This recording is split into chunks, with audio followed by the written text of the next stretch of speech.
golpe pressupõe, para que ele seja praticado, uma tentativa de se quebrar o Estado Democrático de Direito. Nem toda tentativa de abolição de bases do Estado Democrático de Direito, à luz do impedimento ou restrição dos poderes, significa se chegar a um golpe de Estado. Então, dentro dessa perspectiva, entendo que, no contexto, se aplica o princípio da consunção ou da absorção. Ou é um golpe de Estado, que traz consigo o caráter de também, nos termos do que diz o dispositivo, impedir ou restringir o exercício dos poderes constituídos, ou ficou apenas, dentro das características da conduta, da tentativa de impedimento e restrição do exercício legítimo dos poderes. Dentro dessas circunstâncias, entendo, como colocado pela defesa, que a ação de abolir o Estado Democrático de Direito, por certo, já contém, por lógica, também, em alguma medida, essa busca de você inviabilizar o exercício legítimo das instituições democráticas. É importante, sob a minha ótica, também lembrar o seguinte: um golpe de Estado, ele demanda atos não só de destituição do poder, mas de estabelecimento de uma nova ordem jurídica e institucional. Então, eu tenho que retirar o poder eleito e instituir ou ter atos que me levem a buscar instituir um novo poder, ainda que ilegítimo. Eu preciso definir o que eu vou fazer com o Congresso Nacional, eu preciso definir o que eu vou fazer com o Supremo Tribunal Federal, eu preciso definir o que vai ser feito com a imprensa, com a liberdade das pessoas, no meio universitário, uma série de planejamentos e condutas que, com a devida vênia, não vi nesses manifestantes. A perspectiva da atuação deles era criar uma situação de instabilidade institucional, mas qualquer ação de golpe de Estado dependeria de uma ação de outras forças, basicamente dos militares. Então, mesmo aqueles que atuaram para inviabilizar o funcionamento das instituições democráticas, à luz dos elementos disponíveis nos autos, não se tem característica a ponto de levar uma destituição de um poder e instituição de uma nova ordem.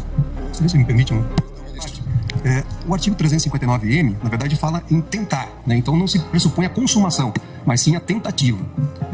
Só essa... Ambos falam em tentar. Exato. A questão, para mim, eles não agiram para tentar depor o governo.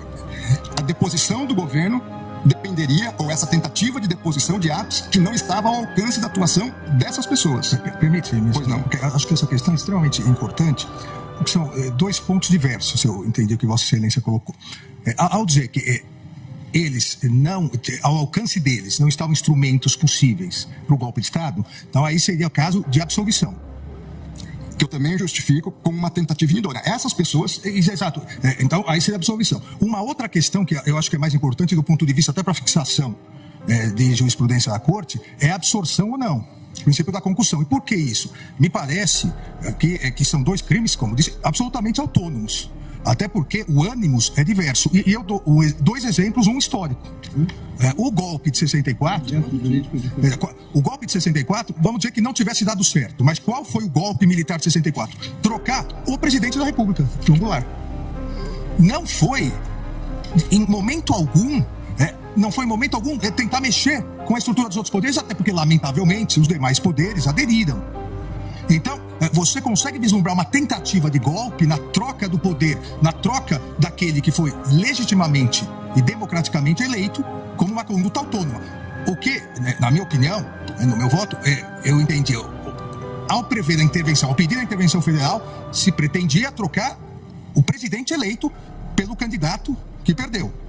Esse é um crime. A outra coisa é atacar o funcionamento do Supremo Tribunal Federal ou do Congresso Nacional com a invasão impedindo a atuação. Volto alguns meses. Vamos dizer que essa conduta do dia 8 de janeiro fosse antes do final do mandato do anterior presidente. A conduta idêntica. As pessoas virem, atacarem violentamente, invadirem. Nós não teríamos a acusação de golpe de Estado, porque elas não estavam pretendendo trocar o presidente, mas elas estavam pretendendo obstaculizar o andamento do Supremo Tribunal Federal e do Congresso. Tenho dúvidas, ministro Alexandre, por quê? Nesse exemplo também de uma ação anterior ao encerramento do exercício do mandato do ex-presidente. Porque, formalmente, teríamos também uma consideração de um poder legitimamente eleito que estaria impedido. Na minha análise, à luz dos fatos dessas figuras, desses manifestantes vândalos criminosos, deles, não tinha ação idônea para destituir um poder. Nós podemos encontrar ação idônea em outras ações. Não, eu compreendo. A minha única preocupação aqui, e nesse debate, eu suporto... Entendo que se encontrássemos essas condutas, poderia haver os dois, mesmo conforme a situação, poderia haver os dois crimes. Eu acho que o importante de definirmos é exatamente isso, do ponto de vista geral. Os dois crimes podem coexistir em concurso material, dependendo da circunstância. Veja, nós estamos tratando pela primeira vez da aplicação de uma norma penal com conceitos bastante indeterminados. De uma lei extremamente nova. Então você pega o conceito. O que é Estado Democrático de Direito? É um conceito amplo, onde nós podemos, em alguma medida, encaixar várias questões. Foi a primeira vez que nós tivemos manifestações violentas em Brasília? Não. Nós já tivemos invasão do Congresso Nacional violenta. Nós já tivemos ministérios aqui postos com incêndio, fogo. Nós já tivemos outras manifestações violentas. É verdade que penso que foi a primeira vez no Supremo Tribunal Federal. Foi. Mas em outros contextos, não. 5 coronéis comandantes da PM estão presos, exatamente porque desde o final das eleições se comunicavam por zap, dizendo exatamente que iriam preparar uma forma de, havendo manifestação, a Polícia Militar não reagir. Então, claramente, a Polícia Militar, eu também fui ministro da Justiça e sabemos nós dois, que o ministro da Justiça não pode utilizar a Força Nacional se não houver autorização do governo do Distrito Federal, porque isso fere o princípio federal. Não em relação aos prédios federais.